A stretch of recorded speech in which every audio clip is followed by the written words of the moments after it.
Hello everyone, welcome to paramedical विज्ञान students. आज हम पढ़ने वाले हैं इंजाइम्स के बारे में। इंजाइम्स के आपके सारे डाउट्स आज के लेक्चर में प्रॉपर्ली क्लियर हो जाएंगे। बायोकेमिस्ट्री का आपका लेक्चर है इंजाइम्स।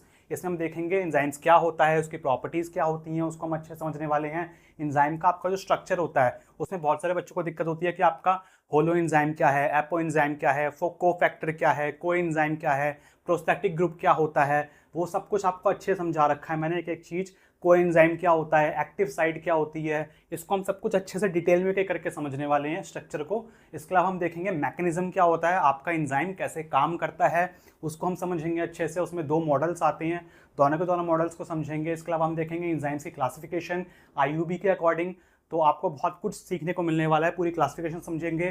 फैक्टर्स देखेंगे, फैक्टर्स के बाद हम देखने वाले हैं इसमें एंजाइम इनिबिशन क्या होता है, और लास्ट में हम समझेंगे आपकी सबस्ट्रेट स्ट्रेन थ्योरी क्या होती है। तो आपका पूरा एंजाइम जो है आपका इसी वीडियो में कल क्लियर हो जाएगा। आपको बार बार पढ़ने की जरूरत नहीं है, बस आपको एक बारी में समझ लो इसको, एक बारी में सारे डाउट्स आपके क्लियर हो जाएंगे। तो देखो एंजाइम सबसे पहले समझते हैं एंजाइम होता क्या है। Enzyme is a biological catalyst.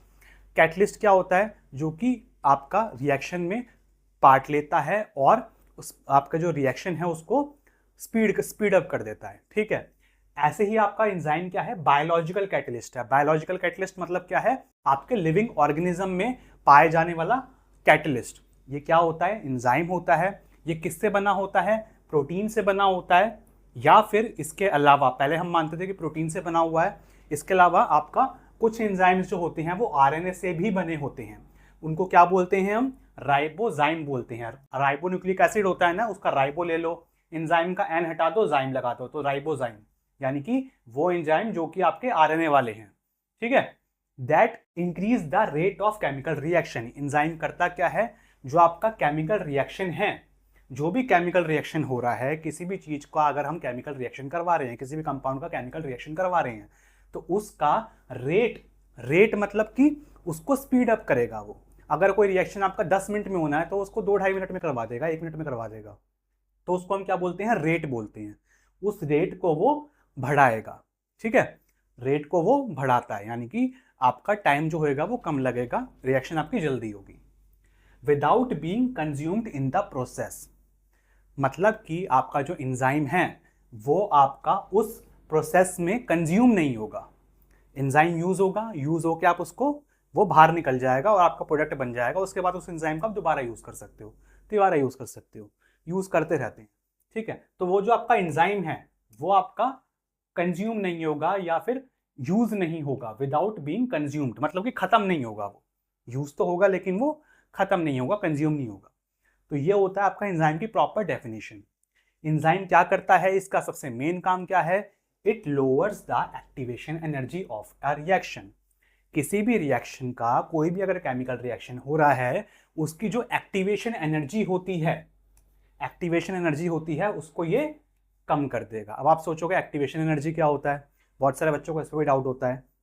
तो सपोज करो कि अगर आपका कोई रिएक्टेंट है, या फिर आप सबस्ट्रेट भी देखोगे, इसकी जगह आप सबस्ट्रेट लिखा हुआ भी देखोगे, रिएक्टेंट या फिर सबस्ट्रेट। रिएक्टेंट को किसी प्रोडक्ट में कन्वर्ट होना है, या फिर आपका सबस्ट्रेट है किसी प्रोडक्ट में कन्वर्ट हो रहा है।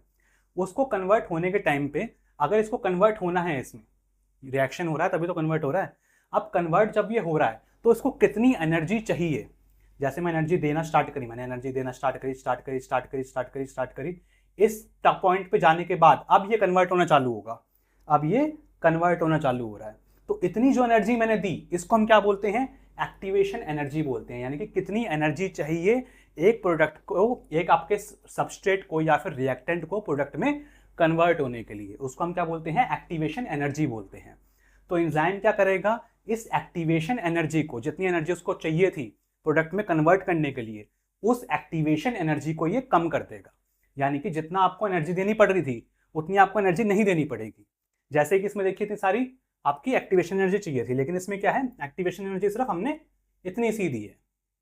तो इसने क्या करा, आप देख सकते हो ना खुद ही, इसमें क्या हो रहा है कि आपका जो एक्टिवेशन एनर्जी थी, ये देख सकते हो, ये आपकी इतनी बच गई, इतनी एक्टिवेशन एनर्जी इसने कम करवा दी अप्रॉक्स।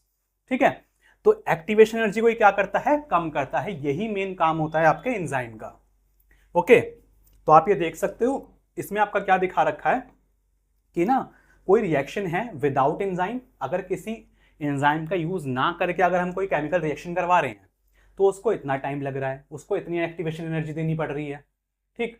लेकिन अगर किसी रिएक्शन में हम एंजाइम का इस्तेमाल करें तो उसकी एक्टिवेशन एनर्जी जो है वो आपकी कम हो गई है। इस तरीके से आपका एंजाइम काम करता है, ठीक है। अगर इतना समझ में आ रहा हो तो वीडियो को लाइक जरूर करना, बस बने रहो, आपको सब कुछ अच्छे से समझा दूंगा, आपको एक एक वर्ड के बारे में अच्छे से समझा दूंगा, दोबारा कभी डाउट नहीं आएगा आपको एंजाइम से रिलेटेड। देखो प्रॉपर्टीज क्या होती हैं एंजाइम की, देखो कुछ प्रॉपर्टीज होती हैं जो हमने एंजाइम पढ़ा, इसके कुछ प्रॉपर्टीज हैं। क्या है properties? Catalytic efficiency, catalytic property होती है, यानी कि क्या करता है, एसिलरेट, एसिलरेट मतलब बढ़ा देना, ये क्या करेगा, एसिलरेट कर देगा, बढ़ा देगा रिएक्शन को बाय लोअरिंग एक्टिवेशन एनर्जी, यानी कि जो स्पीड है रिएक्शन है वो जल्दी होगी, रिएक्शन है वो जल्दी होगी। क्यों जल्दी होगी? क्योंकि उसकी एक्टिवेशन एनर्जी जो है वो कम हो चुकी है, एक्टिवेशन एनर्जी कम हो चुकी है तो जल्दी ज़्यादा एनर्जी नहीं देनी पड़ रही अपने को, और वो रिएक्शन आपकी जल्दी हो रही है।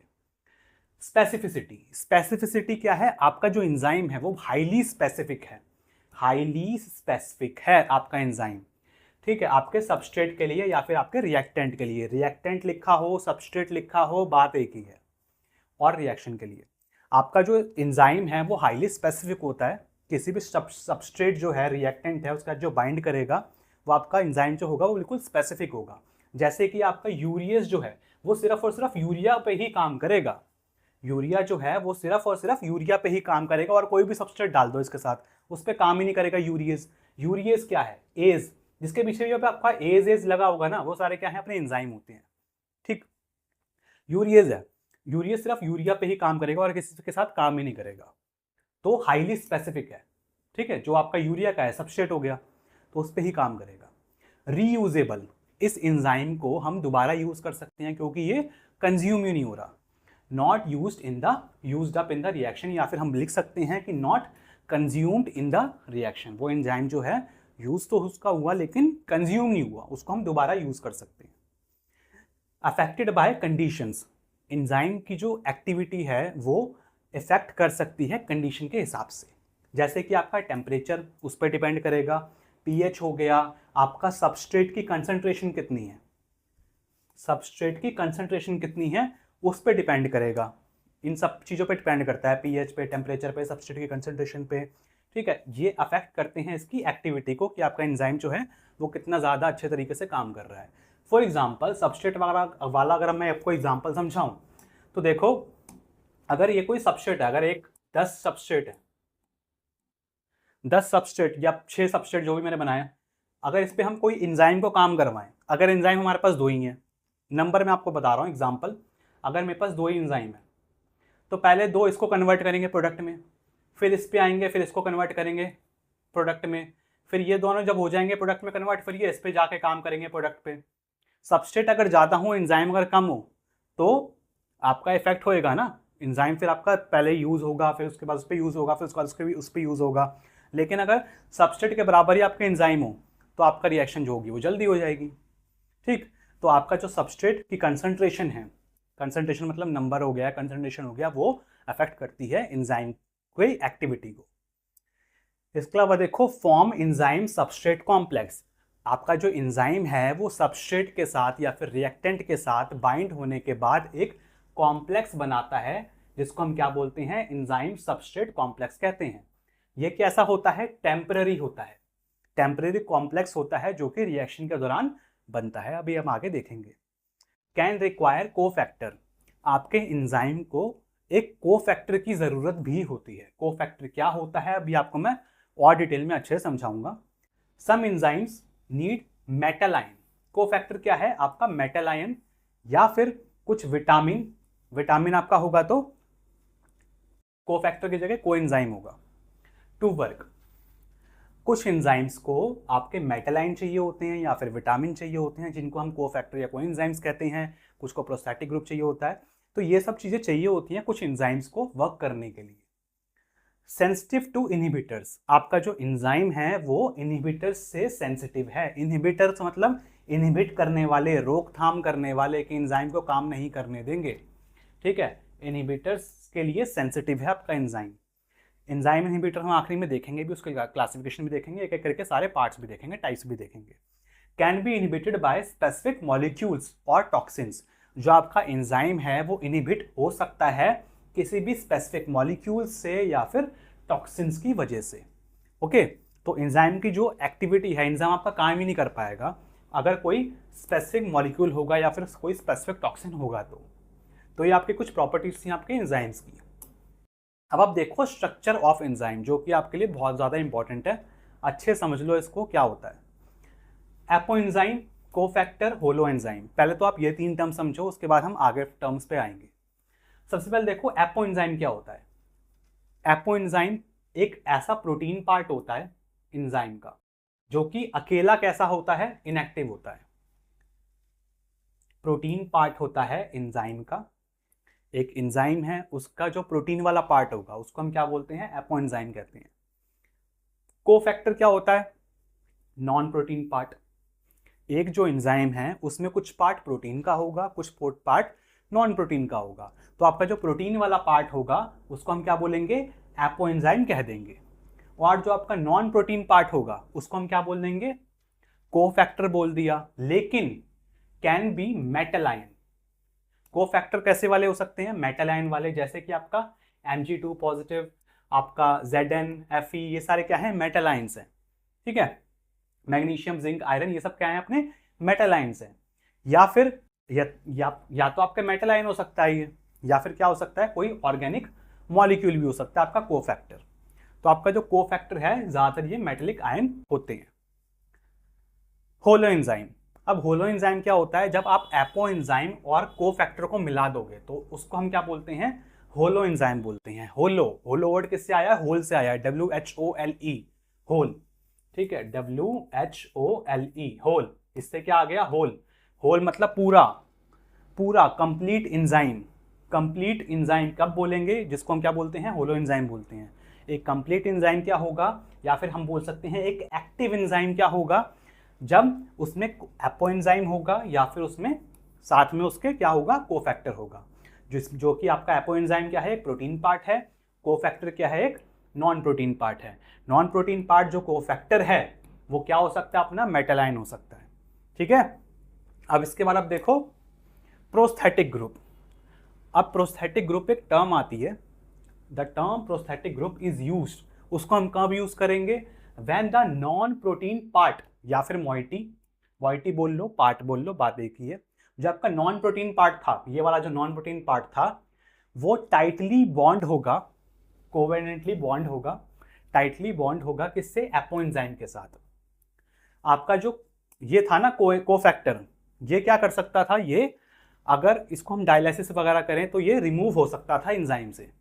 लेकिन जो आपका प्रोस्थेटिक ग्रुप है, जो आपका प्रोस्थेटिक ग्रुप है ये रिमूव नहीं होगा, ये टाइटली बाउंड है और ये रिमूव नहीं होगा। अगर टाइटली बाउंड होगा तो उसको हम क्या बोल देंगे, प्रोस्थेटिक ग्रुप बोल देंगे, बस ये फर्क है। The coenzyme can be separated by dialysis from this enzyme while the prosthetic group can not be. तो आपका जो कोएंजाइम होता है वो सेपरेटेड हो जाता है डायलिसिस से, लेकिन आपका प्रोस्थेटिक ग्रुप नहीं होता। उसको हम सेपरेट करना चाहेंगे प्रोस्थेटिक ग्रुप का, वो तो नहीं होगा, जबकि आपका जो कोएंजाइम है या फिर कोफैक्टर है वो सेपरेट हो सकते हैं। अब इसके बाद आप आ जाओ कोएंजाइम पे। कोएंजाइम क्या होता है, coenzyme is a organic non protein molecule. कैसा है ये, ऑर्गेनिक होता है, नॉन प्रोटीन ये भी है, ये भी कैसा है, नॉन प्रोटीन है।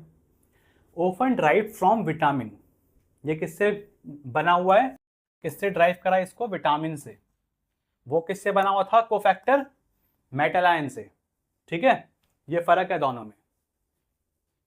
That help an enzyme carrying out it's catalytic function, जो कि एंजाइम को हेल्प करता है कि वो अपना कैटालाइटिक फंक्शन परफॉर्म कर पाए। ये आपका काम होता है कोएंजाइम का। Okay, coenzyme work as a carrier या फिर ट्रांसपोर्टर। जो आपका कोएंजाइम है वो कैसे काम करता है, एक कैरियर की तरह या फिर ट्रांसपोर्टर की तरह। किसको कैरी करेगा, किसको ट्रांसपोर्ट करेगा, आपके इलेक्ट्रॉन्स को या फिर किसी केमिकल ग्रुप्स को। जैसे कि आपका CH3 हो गया, COOH हो गया, ये सारे क्या है, अपने केमिकल ग्रुप्स हैं। ठीक है, ये अपना अलग ग्रुप है, ये अपना अलग ग्रुप है। कार्बोक्सिलिक एसिड वगैरह, ये सब अपने क्या हैं, ग्रुप्स हैं। तो इन सबको क्या करेगा, ये कैरी करने में या फिर ट्रांसपोर्ट करने में ये हेल्प करता है आपका कोएंजाइम। कोएंजाइम विटामिन वाले कौन कौन से हैं आपके, NAD positive, FAD, CoA coenzyme में, ये सारे क्या हैं, विटामिन वाले हैं, ठीक है। यानी कि सारे सारे क्या हैं, कोएंजाइम है। और आपके कोफैक्टर कौन से वाले थे, कोफैक्टर मैंने आपको बताया था मेटालाइंस होते हैं। तो होलो एंजाइम किसको बोल सकते हैं आप, एपो एंजाइम प्लस कोएंजाइम, ये भी आपका होलो एंजाइम है, ठीक। इसके अलावा आपका अगर होलो एंजाइम हम बोले, एपो एंजाइम प्लस कोएंजाइम की जगह कोफैक्टर लिखेंगे तो भी होएगा, कोफैक्टर की जगह प्रोस्थेटिक ग्रुप लिखेंगे तो भी होगा। कुछ कुछ एंजाइम में क्या होता है, कोफैक्टर भी होगा आपका और आपका कोएंजाइम भी होगा, ठीक है। कोफैक्टर प्लस कोएंजाइम दोनों होंगे। कुछ कुछ एंजाइम में दोनों ही चीजें होती हैं, कोफैक्टर भी होता है, कोएंजाइम भी होता है। होलो मतलब आपका कंप्लीट एंजाइम। तो ये सारे आपके कुछ टर्म्स थी आपके स्ट्रक्चर से रिलेटेड। अब इसके बाद आप देखो एक्टिव साइट या फिर एक्टिवेशन साइट या एक्टिवेशन सेंटर, एक्टिव सेंटर किसी भी एंजाइम का, ये क्या है, अपना एंजाइम है, ये क्या है, अपना एक एंजाइम है। इस एंजाइम का अपना एक सेंटर होगा, इस एंजाइम का अपना क्या होगा, एक सेंटर होगा या फिर साइट होगी, एक ऐसी जगह जिससे कि आपका सबस्ट्रेट जो होगा वो बाइंड करेगा। ये सबस्ट्रेट है, ये इसके साथ बाइंड कर रहा है, लेकिन बाइंड कहाँ पे कर रहा है, जहां पे ये बाइंड करेगा इस जगह पे बाइंड करेगा। इस जगह को क्या बोलेंगे हम, इस जगह को हम क्या बोलते हैं, इसी जगह को हम बोलते हैं एक्टिवेशन साइट या एक्टिव साइट।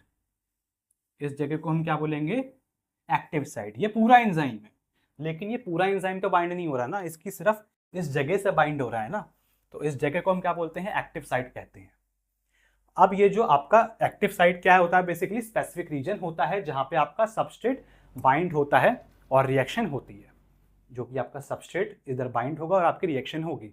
आपका जो ये एक्टिव साइट है, आपकी जो ये एक्टिव साइट है, इसमें भी देखो दो चीजें होती हैं, एक होता है आपका कैटालाइटिक साइट, एक क्या है अपनी catalytic site. Catalytic site catalysis जो करवाएगी, कैटालाइसिस मतलब कि रिएक्शन वगैरह करवाएगी, जो वेयर रिएक्शन टेक प्लेस। दूसरा क्या होता है अपना बाइंडिंग साइट होती है, दूसरी क्या होती है अपनी बाइंडिंग साइट होती है, जो कि सबस्ट्रेट को होल्ड करके रखती है उस जगह पे कि आपका एंजाइम के साथ जुड़ा रहे। एक्टिव साइट के अंदर ही दो साइट और होती हैं, कैटालाइटिक साइट और आपकी बाइंडिंग साइट। कैटालाइटिक साइट नाम से है, जिससे कि आपका कैटालाइसिस रिएक्शन करवाएगा वो। बाइंडिंग साइट क्या है, जो कि आपका क्या करवाएगा, बाइंड करके रखेगा, होल्ड करके रखेगा। तो आपका जो ये वाली साइट होगी, ये क्या होगी अपनी बाइंडिंग साइट, और अपनी जो ये वाली होगी, ये क्या होगी अपनी कैटालाइटिक साइट। ओके। अब इसके बाद आप देखो मैकेनिज्म ऑफ एक्शन, कि आपका जो एंजाइम है वो किस तरीके से काम कर रहा है। तो देखो आपका ये एंजाइम है, ये आपका सबस्ट्रेट है, ठीक। ये आपका एंजाइम है ब्लू कलर से, रेड कलर से आपका सबस्ट्रेट है। सबस्ट्रेट एंजाइम के साथ क्या करेगा, बाइंड करेगा। Substrate bind to the enzyme at its active site. अभी हमने एक्टिव साइट देखा, ये हमारी एक्टिव साइट है। एक्टिव साइट के साथ, एक्टिव साइट पे हमारा जो होगा सबस्ट्रेट एंजाइम के साथ बाइंड करेगा, फॉर्म एंजाइम सबस्ट्रेट कॉम्प्लेक्स, और क्या बनाएगा, एक कॉम्प्लेक्स बना लेगा, जिसको हम क्या बोलते हैं, एंजाइम सबस्ट्रेट कॉम्प्लेक्स बोलते हैं। हमने इसकी प्रॉपर्टीज में पढ़ा था कि रिएक्शन के दौरान ये एक कॉम्प्लेक्स बना लेता है जब भी रिएक्शन होता है, जिसको हम क्या बोलते हैं, एंजाइम सबस्ट्रेट कॉम्प्लेक्स बोल देते हैं। कॉम्प्लेक्स बनने के बाद आपकी रिएक्शन होगी, एंजाइम अपना काम करना चालू करेगा, ठीक, काम करना चालू करेगा, और आपका प्रोडक्ट जो होगा वो बन जाएगा। ये आपका प्रोडक्ट बन गए दो, ठीक, प्रोडक्ट बन गए। पहले देखो जुड़े जुड़े थे ना, अब ये अलग अलग हो गए, प्रोडक्ट बन गया। जो भी आपका प्रोडक्ट था, ये समझाने के लिए बस इस तरीके से डायग्राम में। तो प्रोडक्ट जो होगा वो रिलीज हो गया, प्रोडक्ट अलग रिलीज हो गया, और आपका जो एंजाइम है वो अलग बच गया। अब ये एंजाइम जो होगा वो दोबारा यूज हो सकता है। एंजाइम रिमेन्स अनचेंज, एंजाइम वैसे का वैसा ही है, एंजाइम वैसे का वैसा ही है, एंजाइम चेंज नहीं हुआ। प्रोडक्ट भी बना दिया, एंजाइम को हम दोबारा यूज कर लेंगे, दोबारा सबस्ट्रेट के लिए दोबारा यूज कर लेंगे, 4 बार यूज कर लेंगे, 10 बार यूज कर लेंगे, तो एंजाइम आपका उसमें कोई दिक्कत नहीं होती, वो अनचेंज रहता है। ओके। अब देखो आपका जो मैकेनिज्म है, इसमें ना 2 मॉडल्स दिए गए थे, 2 साइंटिस्टों ने ये मॉडल्स दिए 2, एक था अपना लॉक एंड की मॉडल और दूसरा अपना था इंड्यूस्ड फिट मॉडल। अब ये होते क्या है, मैकेनिज्म ऑफ एक्शन के बेसिस पे बता रखा है कि आपका एंजाइम जो है वो इस तरीके से काम करता है। वो इन्होंने इन दो मॉडलों के थ्रू बताया कि आपका जो एंजाइम है वो इन दोनों मॉडलों के बेसिस पे काम करता है। सबसे पहले आप देखो, सबसे पहले अपना आया लॉक एंड की मॉडल। तो देखो लॉक एंड की मॉडल में क्या था, इन्होंने बोला कि आपका जो एंजाइम है वो बिल्कुल एग्जैक्टली उसकी शेप होती है, एग्जैक्ट फिट हो जाता है। जैसे अपना ताला चाबी होता है ना, हर एक चाबी हर एक ताले में नहीं घुसती, ठीक। ताले के लिए स्पेसिफिक उसकी चीज की होगी, स्पेसिफिक होगी बिल्कुल, वही चाबी उसी ताले से खुलेगा लॉक, और किसी ताले से लॉक ही नहीं खुलेगा। तो एंजाइम जो है वो आपका एक तरीके का एग्जैक्ट फिट हो रहा है, सबस्ट्रेट में वो एग्जैक्टली फिट होगा, ठीक। जैसे कि आप ये देख सकते हो, आपका जो सबस्ट्रेट है वो डायरेक्टली इसके साथ ही जाके बाइंड हो रहा है, ठीक है। एंजाइम की बिल्कुल एग्जैक्ट शेप है कि आपका सबस्ट्रेट आया और इसके साथ ये प्रॉपर बाइंड हो जाए, बिल्कुल एग्जैक्ट।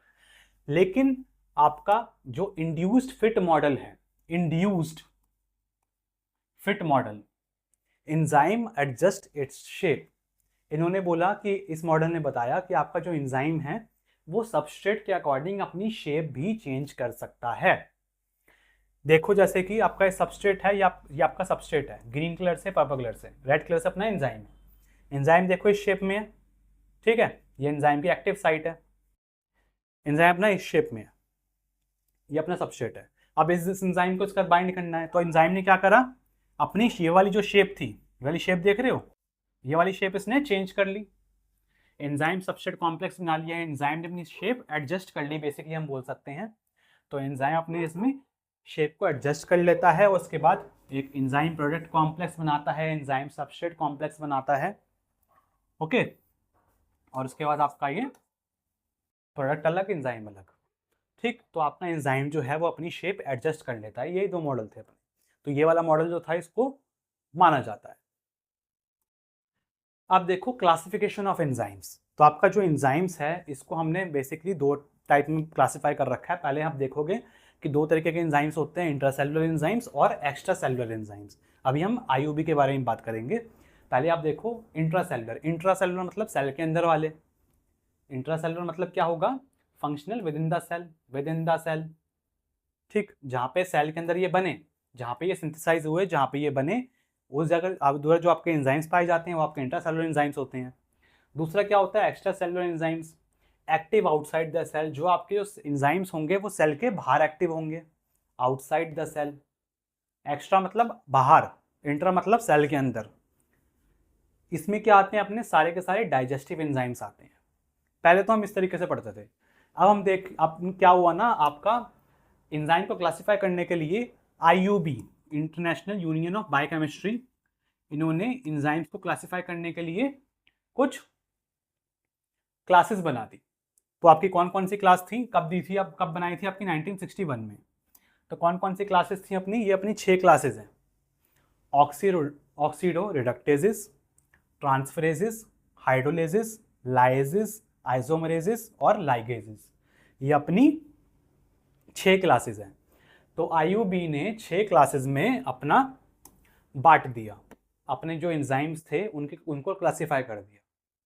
एंजाइम्स जो है उनको 6 पार्ट्स में क्लासिफाई कर दिया। ऑक्सीडो रिडक्टेजेस, ऐसे एंजाइम्स जो कि ऑक्सीडेशन रिडक्शन रिएक्शन करवाते हैं, या फिर हम बोल सकते हैं रिडॉक्स रिएक्शन करवाते हैं। ऐसे एंजाइम्स को हम क्या बोलते हैं, ऑक्सीडो रिडक्टेजेस एंजाइम्स कहते हैं, ठीक।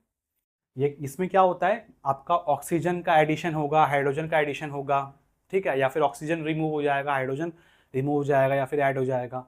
तो इसमें क्या हो रहा है, बेसिकली गेन और loss of electron, oxidation reduction हो रहा है।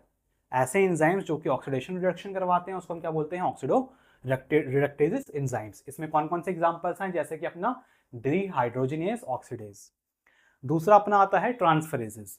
ट्रांसफरेजेस क्या करता है, ट्रांसफर करेगा, ट्रांसफर ऑफ फंक्शनल ग्रुप। किसको ट्रांसफर करेगा, फंक्शनल ग्रुप को ट्रांसफर करेगा। जैसे कि अपना CH3PO4, ये सारे क्या हैं, अपने फंक्शनल ग्रुप हैं। इन फंक्शनल ग्रुप को ये ट्रांसफर करता है। तो ऐसे एंजाइम्स जो कि फंक्शनल ग्रुप को ट्रांसफर करते हैं, उन एंजाइम्स को हम क्या बोलते हैं, ट्रांसफरेजेस एंजाइम कहते हैं। इसमें एग्जांपल्स क्या आते हैं, काइनेज, ट्रांसअमीनेज, ठीक। इसके बाद आप देखो हाइड्रोलेसिस। हाइड्रोलेसिस, हाइड्रो मतलब वाटर, तो यानी कि हम पानी का इस्तेमाल करके किसी के बॉन्ड को ब्रेक कर सकते हैं। ऐसे एंजाइम्स जो कि पानी का इस्तेमाल करके बॉन्ड को ब्रेक करते हैं, ऐसे एंजाइम्स को हम क्या बोलते हैं? हाइड्रोलेसिस एंजाइम कहते हैं। इसमें एग्जांपल्स अपने आते हैं अमाइलेज, प्रोटीएज, लाइपेज, ये सारे इसके एग्जांपल्स हैं। ये सब पानी का इस्तेमाल करके है आपके किसी सबस्ट्रेट को तोड़ते हैं, किसी बॉन्ड को ब्रेक करते हैं। इसके बाद आपका आता है लाइजेज। लाइजेज देखो क्या होता है? रिमूवल या फिर addition of groups without water. इसमें हम पानी का इस्तेमाल नहीं करते, लेकिन हम तब भी क्या कर रहे हैं? इसके अंदर रिमूव कर रहे हैं या फिर ऐड कर रहे हैं किसी भी ग्रुप को, किसी भी ग्रुप को या फिर फंक्शनल ग्रुप को हम किसी में ऐड कर रहे हैं या फिर रिमूव कर रहे हैं, लेकिन हम पानी का इस्तेमाल नहीं कर रहे हैं। वो आपके कौन से होंगे? लाइजेज एंजाइम्स होंगे। इसमें कौन सा एंजाइम आता है आपका? जैसे कि डी कार्बोक्सिलेज। फिर आपका आता है isomerases. Isomerases rearrangement of atoms within molecule. किसी एक मॉलिक्यूल में आपके एटम्स को रीअरेंज, मतलब कि उसका आइसोमरेज है ना, isomers, isomers chemical formula same ही है, स्ट्रक्चरल फॉर्मूला डिफरेंट डिफरेंट है, स्ट्रक्चर्स डिफरेंट डिफरेंट है, ठीक है। आइसोमेरिज्म आपने पढ़ा होगा पहले 11th-12th में। तो क्या हो रहा है? उसमें रीअरेंजमेंट करवा रहा है, ऐसा एंजाइम जो कि स्ट्रक्चर को रीअरेंज कर रहा है, एटम्स जो हैं उसको रीअरेंज कर रहा है एक मॉलिक्यूल के अंदर ही, उसको हम क्या बोलते हैं? वैसे एंजाइम्स को क्या बोलते हैं? आइसोमरेजेस एंजाइम्स कहते हैं। इसमें आपका क्या आता है? आइसोमरेज, म्यूटेज, ऐसे एंजाइम्स कैसे होते हैं? हमारे आइसोमरेजेस एंजाइम्स होते हैं। देन आपका आता है लाइगेजेस। लाइगेजेस क्या करेगा? सिंथेसिस भी बोलते हैं इसको हम, ठीक है, सिंथेसाइज करवाएगा, कुछ नया बनाएगा। ज्वाइनिंग टू मॉलिक्यूल्स, ये क्या करता है? दो मॉलिक्यूल को ज्वाइन करता है और एक नया चीज कुछ बनाता है।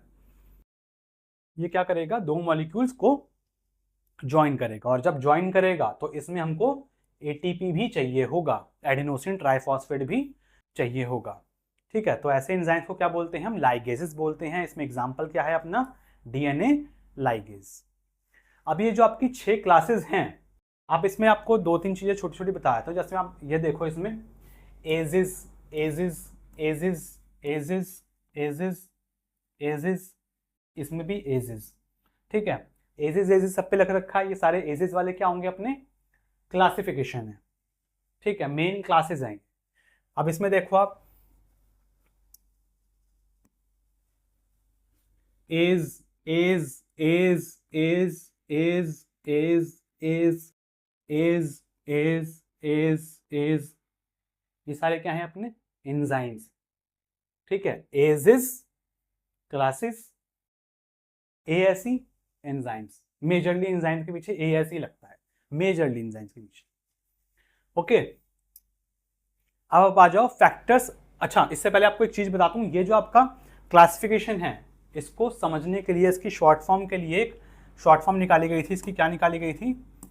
ओथलिल, OTH। जैसे ओथ लेते हैं ना, उसमें OATH होता है, ए हटा दो, OTH। ऑक्सीडोरिडक्टेज, T से ट्रांसफरेजेस, आपका H से हाइड्रोलेसिस। लिल, लिल मतलब छोटा, कम, L से अपना लाइजेस, देन अपना आइसोमरेजेस और आपका लाइगेजेस। ये अपने 6 क्या है? अपनी क्लासिफिकेशन है। तो इस तरीके से आप शॉर्ट में निमोनिक है, इसका क्या है? अपना ओथलिल। अब इसके बाद आप देखो फैक्टर्स अफेक्टिंग एंजाइम एक्टिविटी, कि कौन कौन सी चीजें हैं जो कि आपके एंजाइम को अफेक्ट कर सकती हैं। तो देखो, इसमें आपका आता है टेम्परेचर। टेम्परेचर अफेक्ट करेगा। ऑप्टिमम टेम्परेचर कितना होता है? 37 डिग्री सेल्सियस। अगर आपका टेम्परेचर जो है वो बहुत ज़्यादा हाई हो जाए, अगर आपका टेम्परेचर बहुत ज़्यादा हाई हो जाए तो आपका जो एंजाइम है वो कैसा हो जाएगा? डीनेचर हो जाएगा, क्योंकि आपके मोस्टली एंजाइम किससे बने हुए हैं? प्रोटीन से बने हुए हैं। प्रोटीन को ज़्यादा हीट करोगे तो क्या हो जाएंगे? डीनेचरेशन हो जाता है प्रोटीन का। तो ऐसे ही आपके एंजाइम्स जो हैं वो भी आपका डीनेचर हो जाएगा, अपना नेचर से बदल जाएगा वो। PH, optimum pH varies. हर एक एंजाइम का ऑप्टिमम पीएच अलग अलग हो सकता है। जैसे कि पेप्सिन जो आपका एंजाइम है वो 2 पीएच पे काम करेगा, आपका अमाइलेज जो है वो 7 पीएच पे काम करेगा। तो अलग अलग पीएच पे आपका अलग अलग एंजाइम काम करते हैं। देन इसके बाद आप देखो सबस्ट्रेट कंसंट्रेशन, सबस्ट्रेट की कंसंट्रेशन आपको मैंने पहले ही बताया था, अभी जब एंजाइम के सारे सारे स्टार्टिंग में बता रहा था मैं। अगर आपका सबस्ट्रेट ज़्यादा होगा तो आपका रेट ऑफ रिएक्शन जो होगा वो भी ज़्यादा हो जाएगा, रेट भी ज़्यादा हो जाएगा। लेकिन कब तक ज़्यादा होगा रेट, रेट ऑफ रिएक्शन कब तक बढ़ेगा, जब तक सैचुरेशन ना हो जाए। सैचुरेशन मतलब कि एंजाइम्स पूरे के पूरे यूज ना हो रखे हों। अगर आपके एंजाइम्स 10 ही हैं और आप सबस्ट्रेट डाल दो 100, तो एंजाइम्स तो पहले 10 के साथ ही काम करेंगे ना। तो जब तक आपका सबस्ट्रेट सैचुरेट नहीं हो जाता तब तक आपका रेट ऑफ रिएक्शन ज़्यादा रहेगा। अगर एंजाइम आपके पास 10 हैं और आपके पास 2 ही सबस्ट्रेट को आपको यूज़ करना है तो आपको रेट ऑफ रिएक्शन जो होगा वो ज़्यादा होगा। ये ऐसे ही नेक्स्ट में है एंजाइम कंसंट्रेशन, जस्ट इसका अपोजिट है। मोर एंजाइम्स फास्टर रिएक्शन, ज़्यादा एंजाइम होंगे फास्टर रिएक्शन होगा, लेकिन आपका उसके लिए सबस्ट्रेट भी अवेलेबल होना चाहिए। ऐसे ऊपर वाले में था ज़्यादा सबस्ट्रेट होगा रेट ऑफ रिएक्शन ज़्यादा होगा, लेकिन कब तक होगा, जब तक आपका एक टाइम पे सैचुरेशन हो जाएगा। जितने एंजाइम्स होंगे उतने ही आपके सबस्ट्रेट भी हो जाएंगे, उसके बाद आपका एंजाइम्स बाकी सबस्ट्रेट के साथ काम करेगा। ठीक है, ये दोनों बिल्कुल अपोजिट हैं, दोनों के दोनों कंसंट्रेशन पे आपका फैक्टर है जिस पे आपका एंजाइम डिपेंड करेगा। देन इसके बाद आपका आता है इनहिबिटर। इनहिबिटर्स कुछ केमिकल कंपाउंड ऐसे होते हैं जो कि एंजाइम की एक्टिविटी को स्लो कर देते हैं या फिर बिल्कुल रोक देते हैं, धीमा कर देंगे या फिर बिल्कुल रोक देंगे, उनको हम क्या बोलते हैं, इनहिबिटर्स कहते हैं। तो देखो फिर इनहिबिटर्स ही समझ लेते हैं, एंजाइम इनहिबिटर्स होता क्या है या फिर एंजाइम इनहिबिशन क्या होता है। सबसे पहले देखो एंजाइम इनहिबिटर्स क्या है। Substances which binds with the enzyme and bring about a decrease in catalytic activity. एक ऐसे मॉलिक्यूल्स, एक ऐसे सब्सटेंसेस जो कि एंजाइम के साथ जाके बाइंड हो जाएंगे और उसकी जो कैटालाइटिक एक्टिविटी है, कैटालाइटिक एक्टिविटी यानी कि रेट ऑफ रिएक्शन को बढ़ाना, एक्टिवेशन एनर्जी को कम करना, इसको ये क्या करेगा, डिक्रीज कर देगा, कैटालाइटिक एक्टिविटी को कम कर देगा। ठीक है, उस एंजाइम का। तो वो क्या होते हैं, हमारे इनहिबिटर्स होते हैं। अब आपके जो इनहिबिटर्स होते हैं वो आपके 3 टाइप के होते हैं, या फिर हम बोल सकते हैं एंजाइम इनहिबिशन का जो प्रोसेस होता है वो 3 टाइप का होता है। एक होता है कॉम्पिटिटिव इनहिबिटर, दूसरा क्या होता है नॉन कॉम्पिटिटिव इनहिबिटर, तीसरा क्या होता है अपना अनकॉम्पिटिटिव इनहिबिटर। कुछ बुक्स में आपको बस यही 2 मिलेंगे, कुछ जगह पे आपको ये भी देखने को मिलेगा, तीनों ही समझ लेंगे हम। ठीक है, तो अब देखो, आप डायग्राम को अच्छे से देखना। कॉम्पिटिटिव इनहिबिटर क्या होता है, कॉम्पिटिशन करेगा, लड़ाई करेगा, किसके साथ लड़ाई करेगा, सबस्ट्रेट के साथ लड़ाई करेगा। ठीक है, इनहिबिटर कंपीट्स विद द सबस्ट्रेट, जो आपका इनहिबिटर है वो सबस्ट्रेट के साथ कंपीट करेगा, इसके साथ लड़ेगा। ठीक है, और जाके एंजाइम के साथ खुद बाइंड हो जाएगा, जबकि सबस्ट्रेट को बाइंड नहीं करने देगा। ये देखो, ये सबस्ट्रेट है ना इस कलर का, सबस्ट्रेट को बाइंड नहीं करने दिया, खुद जाके बाइंड हो गया। ठीक, तो ये क्या है अपना, इनहिबिशन कर रहा है, कंपटीशन कर रहा है सबस्ट्रेट से, खुद बाइंड हो रहा है, सबस्ट्रेट को बाइंड नहीं करने दे रहा। ठीक, और क्या बना रहा है, जबकि हमारा क्या बनता था, एंजाइम सबस्ट्रेट कॉम्प्लेक्स बनता था, इसमें क्या बन रहा है अपना, एंजाइम इनहिबिटर कॉम्प्लेक्स बन रहा है। तो क्या होगा, रिएक्शन ही नहीं होगी क्योंकि सबस्ट्रेट तो वैसे का वैसा ही है। तो क्या होगा, नो रिएक्शन, नो रिएक्शन, कोई रिएक्शन नहीं हुई। Inhibitor bind to the activate site, active site, जो आपकी एक्टिव साइट थी एंजाइम की, उसके साथ जाके तो हमारा रिएक्टिव साइट थी ना, एक्टिव साइट पे जाके तो आपका इनहिबिटर बाइंड हो गया और डायरेक्टली एंजाइम को कर दिया ब्लॉक, एंजाइम काम ही नहीं कर पाएगा। सबस्ट्रेट कहाँ पे बाइंड करता है, एक्टिव साइट पे बाइंड करता है, उधर तो आपका जाके ये बाइंड करेगा। एग्जाम्पल क्या है आपका, सल्फर ड्रग्स, जो आपकी सल्फर ड्रग्स होती हैं वो इनहिबिट करती हैं फॉलेट के सिंथेसिस को, फॉलिक एसिड के सिंथेसिस को। ओके, अब आ जाओ नॉन कॉम्पिटिटिव इनहिबिटर पे, कोई कंपटीशन नहीं करेंगे ये, कोई कंपटीशन नहीं करेंगे ये। इसमें आपको बताने से पहले एक चीज और बताया था मैं, ये आप देख रहे हो ना इधर, एक ये जगह और देख रहे हो आप एंजाइम में, ये आपको जगह दिख रही होगी। देखो एंजाइम में एक तो होती है अपनी एक्टिव साइट जहां पे आपका सबस्ट्रेट जाके बाइंड करता है, एक दूसरी साइट और होती है जिसको हम बोलते हैं अलोस्ट्रिक साइट। क्या बोलते हैं, अलोस्ट्रिक साइट।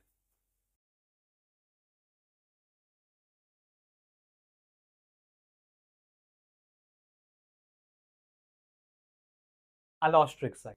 ठीक है, एंजाइम में एक्टिव साइट के अलावा एक दूसरी साइट और होती है जिसको हम एलोस्ट्रिक साइट बोलते हैं। तो नॉन कॉम्पिटिटिव में क्या होगा ना, जो आपका इनहिबिटर है बाइंड्स एल्सवेयर चेंजेस शेप, तो ये क्या करता है, एलोस्ट्रिक साइट पे जाके बाइंड हो जाता है। ये वाले जो एंजाइम्स, ये आपका नॉन कॉम्पिटिटर वाले जो इनहिबिटर हैं, ये आपके एलोस्ट्रिक साइट पे जाके बाइंड हो जाएंगे। ये देखो, ये क्या है, आपका एलोस्ट्रिक साइट है। ये आपकी एलोस्ट्रिक साइट अभी बताया मैंने, इधर जाके बाइंड हो जाएगा। ऊपर से इसको कोई मतलब ही नहीं, जबकि इसकी ऐसी शेप थी प्रॉपर, ये इसमें एग्जैक्टली फिट हो सकता था। इस तरीके से आप मान सकते हो, सबस्ट्रेट इसके साथ रिएक्ट होता तो डायरेक्टली रिएक्शन हो जाता, लेकिन ये इनहिबिटर जो है वो इधर जाके जुड़ गया, इधर जाके जुड़ गया इलास्टिक साइट पे। इसने क्या करा, एक्टिव साइट को ही चेंज कर डाला। लड़ने की दिक्कत ही खत्म, नॉन कॉम्पिटिटिव, कॉम्पिटिशन ही नहीं करना, एंजाइम को पहले बटा लिया या फिर एंजाइम को ही बर्बाद कर दिया, या फिर आप बोल सकते हो एंजाइम को ही थोड़ा सा चेंज कर दिया, ठीक, कि उसकी एक्टिव साइट बिगड़ जाए और आपका सबस्ट्रेट उसके साथ बाइंड ना हो पाए। तो ऐसे कैसे होते हैं अपने नॉन कॉम्पिटिटिव इनहिबिटर्स होते हैं। इसमें क्या होगा, एंजाइम इनहिबिटर कॉम्प्लेक्स बनेगा, सेम उसी की तरह इनहिबिटर बाइंड हो जाएगा एलोस्ट्रिक साइट पे। इसमें लिख रखा है मैंने, एलोस्ट्रिक साइट पे आपका इनहिबिटर बाइंड होता है इसमें, और एंजाइम की शेप को चेंज कर देता है। कौन सी शेप को चेंज करेगा, एक्टिव साइट की शेप को चेंज कर देगा। ओके, और आपकी कोई भी रिएक्शन नहीं होगी। इस तरीके से आपके नॉन कॉम्पिटिटिव इनहिबिटर्स काम करते हैं। अब आप देखो अनकॉम्पिटिटिव इनहिबिटर, बहुत शॉर्ट में है uncompetitive, bind enzyme substrate complex only. ये क्या करते हैं अनकॉम्पिटिटिव, ये किसके साथ बाइंड करेंगे, सबस्ट्रेट के साथ बाइंड नहीं करेंगे, एंजाइम के साथ बाइंड नहीं करेंगे, डायरेक्ट के साथ बाइंड करेंगे। एंजाइम सबस्ट्रेट जो कॉम्प्लेक्स बनता है ना, जब एंजाइम और सबस्ट्रेट मिलता है, एंजाइम सबस्ट्रेट एक कॉम्प्लेक्स बनता है, उस कॉम्प्लेक्स के साथ जाके बाइंड कर जाते हैं। एंजाइम है, ये सबस्ट्रेट है, ये कॉम्प्लेक्स बन रखा था, इस कॉम्प्लेक्स के साथ जाके हमारा अनकॉम्पिटिटिव इनहिबिटर बाइंड हो गया। अब ये प्रोडक्ट नहीं बनने देगा, ठीक है, अब ये प्रोडक्ट नहीं बनने देगा। तो इस तरीके से आपकी अनकॉम्पिटिटिव इनहिबिटर्स काम करते हैं। अब लास्ट में देखो substrate strain theory. Substrate strain theory क्या होता है, सबस्ट्रेट के ऊपर स्ट्रेन लग रहा है, स्ट्रेन मतलब एक फोर्स लग रहा है, तनाव लग रहा है, ठीक है। यानी कि एंजाइम कैसे काम कर रहा है, एंजाइम जो है एक्टिवेशन एनर्जी को कम करता है, सबस्ट्रेट को प्रोडक्ट में चेंज कर रहा है, ठीक है, रेट ऑफ रिएक्शन को बढ़ा रहा है, लेकिन कैसे कर रहा है। ऐसा माना जाता है कि सबस्ट्रेट के ऊपर एंजाइम एक स्ट्रेन लगाता है, एक फोर्स लगाता है, एक तनाव लगाता है, जिससे वो काम करता है और सबस्ट्रेट को एंजाइम आपके प्रोडक्ट में कन्वर्ट करता है। When a substrate binds to the enzyme active site, जब भी कोई सबस्ट्रेट बाइंड होता है एंजाइम की एक्टिव साइट पे, द एंजाइम इंड्यूसेस स्ट्रेन और distortion in the substrate bond. तो एंजाइम क्या करता है, इंड्यूस करता है, एक चीज लगाता है जिसको हम क्या बोलते हैं, स्ट्रेन बोलते हैं, फोर्स बोल लो, तनाव बोल लो, या फिर डिस्टॉर्शन बोल लो, ठीक है, बदल देना इन द सबस्ट्रेट बॉन्ड, सबस्ट्रेट के बॉन्ड को, जिससे कि सबस्ट्रेट आपका टूट जाएगा, बॉन्ड्स वगैरह ब्रेक होंगे, उसकी शेप वगैरह जो भी आपका प्रोडक्ट बनना है वो आपका बन पाएगा। Making it easier to break, जिससे क्या हो जाएगा, आपका जो सबस्ट्रेट है वो आसानी से ब्रेक हो सकता है, और आपका रिएक्शन जो है वो एक्सेलरेट हो सकता है, वो आपका तेज हो सकता है, रेट ऑफ रिएक्शन आपका तेज हो जाएगा। देखो जैसे इस डायग्राम से समझो, ये आपका एंजाइम है ब्लू कलर से, आपका ये क्या है, रॉड जो दिख रही है सबस्ट्रेट है, ठीक। अब एंजाइम ने क्या करा, इसके ऊपर स्ट्रेन लगाया, ठीक है, इसके ऊपर क्या लगाया, स्ट्रेन लगाया, थोड़ा तनाव करा। अब तनाव करा तो इसको तोड़ने की कोशिश कर रहा है टाइप, ये देख सकते हो आप, समझाने के लिए कि ये तोड़ने की कोशिश कर रहा है। तो इसने क्या करा, प्रोडक्ट बना दिया, दो टुकड़े कर दिए, यानी कि प्रोडक्ट बना दिया। तो क्या करा इसने, स्ट्रेन डाला, ठीक। The enzyme forces the substrate in an unstable transition state. इसमें क्या होता है, सबस्ट्रेट स्ट्रेन थ्योरी में क्या होता है कि आपका जो एंजाइम है एक फोर्स लगाता है सबस्ट्रेट के ऊपर, जिससे कि आपका जो सबस्ट्रेट है वो एक अनस्टेबल ट्रांजिशन स्टेट में चले जाता है। अनस्टेबल ट्रांजिशन स्टेट में चला गया, ऐसी स्टेट में जो रह नहीं सकता ये, जिससे क्या होगा, आपका एक्टिवेशन एनर्जी जो हो गई वो कम हो गई, आपके इससे एक्टिवेशन एनर्जी कम हो गई। The strained substrate is more likely to be converted into the product. और आपका जो सबस्ट्रेट के ऊपर स्ट्रेन लगा था वो आपका आखिरी में प्रोडक्ट में कन्वर्ट हो जाएगा।